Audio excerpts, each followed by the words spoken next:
Double pigeon is one of my favorite positions to play with because it gives you so much opportunity in your hips. The downside is that this by itself can be very difficult for people to get into. So let's unpack it. I'm starting in just a seated position. I tuck one leg in, doesn't matter. You can start on either side because you can do both sides. And this tucks basically pinky right into the crack of your leg. Don't feel compelled to get into, like some people want to get it way up here. It's not necessary. Make it as comfortable as you can. So this might be a good stretch all by itself. If it's impossible, don't worry, we'll talk about that in a second. This might be a good stretch all by itself. You can hang out here. Once you get comfy here, there's a lot of things for you to explore. I'll typically find myself down here. And the reason why I like this is because it's very passive.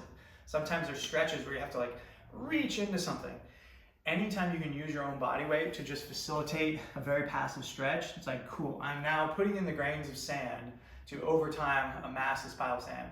It's not gonna happen quickly, but a year goes by, 2 years go by, and you go like, man, I'm really getting good at sinking into this. It's not a fast movement, but it's so good that you can do it passively.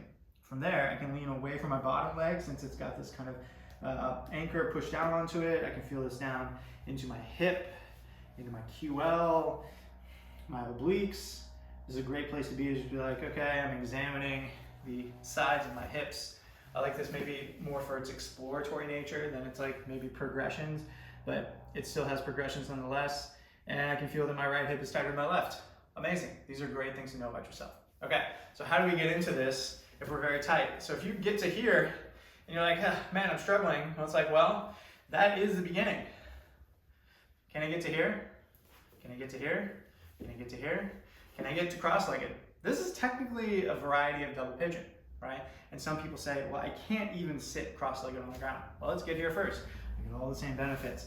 I can sit forward. I can push off to the side. It's not really all that much different. It just so happens that it requires a little more demand on rotation of the hips to get up to here, and I'm kind of like locked into place a little bit. So don't be too hard on yourself if you can't get this right away. You can start here and just start pressing down, pressing down, pressing down, pressing down. Oh look, cool. I found myself into, I don't know what this is, a seated crisscross applesauce, and start to hunker in from here. Totally fine. Take your time. This is a slow movement. Allow gravity to do the work for you. You'd be amazed what you can do if you keep this up over a couple of months.